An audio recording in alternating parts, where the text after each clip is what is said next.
Unilever. Bright future made by you. Founded on 5 December 1933, Unilever has become a key player in the Indonesian fast-moving consumer goods industry. The company manages a wide range of well-known brands such as Pepsodent, Dove, Lifebuoy, Rinsel, and Bango, which have become staples in the daily routine of Indonesian families. Operating from its headquarters in Tangerang, the company runs 9 manufacturing plants in Cikarang, Jabeka, Rungkut, and Surabaya.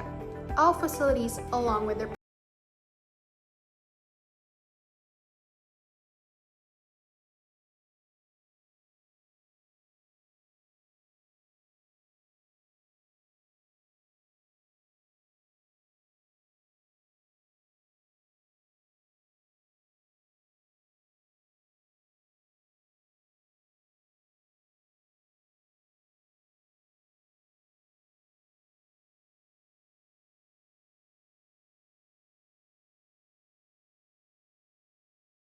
through the launch of the Unilever Sustainable Living Plan in 2010, which focuses on reducing environmental impact, advancing health and hygiene, and supporting inclusive livelihoods, making sustainable living commonplace. As you can see, this is the historical timeline of Unilever Indonesia, which I'm going to briefly explain. In 1933, Unilever was established in Indonesia under the name Lever Fabriken NV in Jakarta. This marked the beginning of Unilever's long-standing presence in the country, bringing hygiene and home care products to Indonesian households. Fast forward to 1982, Unilever Indonesia went public, listing 15% of its shares on Indonesia's stock exchange. This move opened the company to public investment and marked a major step in its corporate development. Next, in 1990, Unilever took 2 big steps.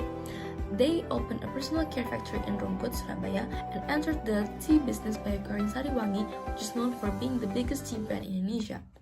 By 2008, Unilever built Asia's largest skin care factory. Also entered the fruit juice market by acquiring Buahvita and Gogo brands.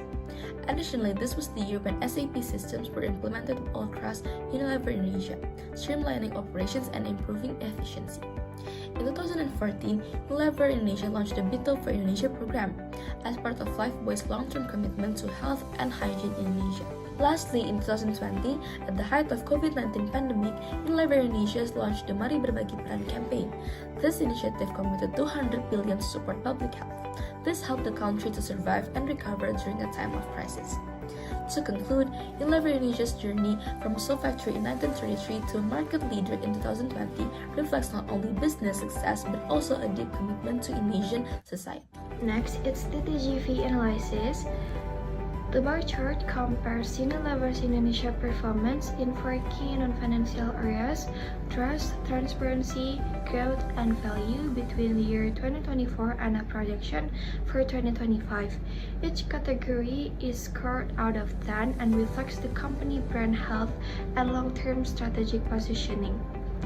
Starting with trust, in 2024, the score was relatively moderate at 6, primarily due to public backlash and brand boycotts related to political tensions. However, Unilever is expected to improve its trust rating to 7 in 2025 by focusing on local engagement and better communication. Moving on to transparency, this was the lowest rated factor in 2024, scoring only 5. Consumers expressed concern over unclear partnership and sustainability practices. In response, Unilever plans to implement more detailed reporting and clear labeling. As a result, transparency is projected to rise to 6 in 2025. The third factor is growth, which had a fairly strong score of 7 in 2024. Even with external challenges, Unilever maintained a solid operational base. In 2025, new strategies such as rural market expansion and digital innovation are expected to boost the growth score to 8. Lastly, value was rated 6 in 2024. Inflation and reduced consumer confidence affected perceived value. However, the introduction of more affordable products and locally relevant innovation are projected to improve the score to 7. In conclusion, conclusion, the bar chart shows that while Unilever Indonesia faced reputational and market challenges in 2024, the company is taking clear steps to rebuild both consumer trust and operational strength. The projected improvement in 2025 reflect a positive and strategic recovery. Throughout the year 2024, Unilever has shown a lot of achievement. So the first one came from their net sales, where they achieved 35.1 trillion rupiahs. But if we're going back again to their previous years, where in 2020 they actually achieved 42.9 trillion, which is way more higher. And in 2021, approximately their net sales is 39 trillion, and in 2022 they slightly recover into 41 trillion, followed by a decline to 38 trillion in 2023. Their next achievement came from their net income, where they achieved 3.3 trillion in 2024. But if we compare to last year's net income, actually they reached 4 trillion, meaning that they have lost opportunity about 1 trillion compared to last year. Their next achievement is that Unilever won the first in Employer of Choice for 11 consecutive years. This accomplishment shows how well managed the company is and how it has been appealing to the job seekers throughout 11 years in a row. And it also proves that Unilever has shown its positive reputation, work culture, values, and attractive benefits for years. Another achievement in 2024 is that Unilever has scored 18.2 in ESG ratings from Sustainalytics, meaning that their company considered as a low risk, and their company overall has shown their sustainability in environment, social governance from year to year. Now, let's take a look at the bar chart.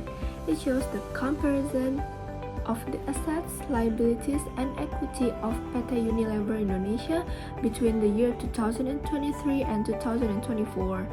The vertical axis shows the total amount of the assets, liabilities, and equity in billion, while the horizontal axis shows the name of the account.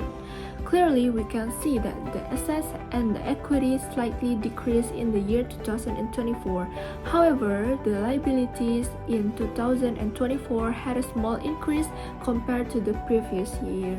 This line chart shows the comparison of Unilever Indonesia's net income between year 2023 and 2024. The vertical axis shows the total amount of the net income in trillion rupiahs, while the horizontal axis shows the comparison years. Unfortunately, Unilever Indonesia's net income decreased slightly for about 9% from 4.801 trillion rupiahs to 3.369 trillion rupiahs. The President Director of Unilever Indonesia, Benji Yap, mentioned that this decrease in net income was because of the decrease in gross margin and domestic sales value. Setiap beri kebaikan. Tiap tetesan, tiap gigitan, tiap kucuran, tiap gosokan, tiap basuhan, tiap kilauan, setiap hari. Tiap episode dukung edukasi dan perawatan gigi. Tiap sunlight dukung wanita jadi pengusaha makanan. Setiap beri kebaikan. Unilever.